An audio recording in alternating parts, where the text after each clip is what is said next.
Struggling with blood sugar levels, ready to shed those extra pounds effortlessly? Look no further.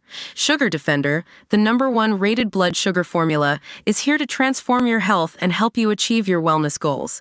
Click the link in the video description to get started with Sugar Defender today. We voters have had it rough the past few years when it comes to our pick of politicians. From sordid sex scandals to tractor porn, racism, anti-Semitism, incompetence and straight-up law-breaking, it's no wonder trust in politicians is at an all-time low. The quality of our MPs is plummeting. We've seen rising suspensions from Parliament, at least 16 since the last general election, for behavior including bullying, sexual misconduct and breaking lobbying rules for cash. And let's not forget the first ever Prime Minister to be fined for breaking the law. Even as parties go about selecting new candidates, they continue to fail to spot wrong UNS. Just this week, both Labour and Reform have come under fire for candidates who have been exposed as having quite unsavoury views, leading to them either being suspended or having to pull out of the race. Labour's Andy Brown was turfed out for sharing pro-Russian material online. Reform's Grand St. Clair Armstrong quit after it emerged he had been a cheerleader for the BNP. It begs the question why, after all the scandals we've had over the quality of MPs, our political classes still don't have their act together when it comes to picking people to represent us who are remotely honorable. I can't say I'm surprised that latest figures show we have never trusted our governing class less. We're really not asking for much. As someone who has, for my sins, spent virtually all my professional life dealing with politicians, I can't say I'm surprised that latest figures show we have never trusted our governing class less. 6 in 10 of us think we should, almost never, trust politicians to tell the truth when, in a tight corner. But while the lackluster, uninspiring state of our politicians has left us drawn to figures such as Nigel Farage, who inject personality and charisma into politics, I believe what we truly crave is integrity, bravery, and a genuine commitment to public service. Fear not. I don't believe it is all doom and gloom. Unlikely as it may feel at the moment, our politics is salvageable.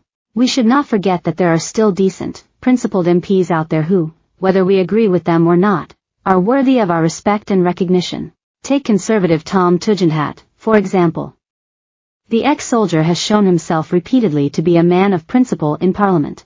The unassuming, gently spoken aspiring PM has bravely taken on China during his time as an MP, so much so that the Chinese government has banned him from entering the country.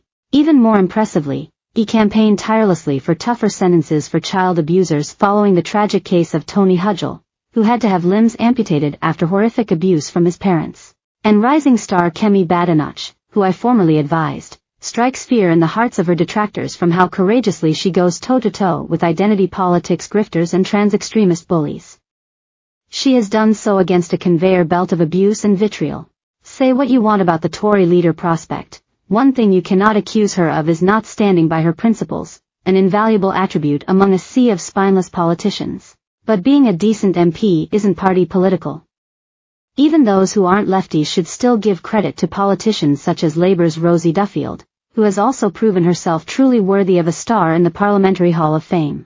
There are still decent politicians who aren't afraid to tell us how they really feel, fight for what's right and use their power for some good. Despite being dragged through hell and back by her own party for upholding her belief that you can't change sex and refusing to cower to the gender mob, she has remained resolute. Even in the face of continued threats to her safety as she stands to be an MP again, Duffield continues to campaign for biological women's rights and remains committed to representing her constituents. The same can be said about the SNP's Joanna Cherry, who, with her gender-critical views, held her head proudly above the parapet in challenging the lunacy of the party's nonsensical and harmful policies on gender. It is because of politicians such as Duffield and Cherry going against the party line, in spite of the personal turmoil it brings them, that we can still have a shred of hope in politicians of all colors. Trust me, I share in the chorus of disappointment that Radia.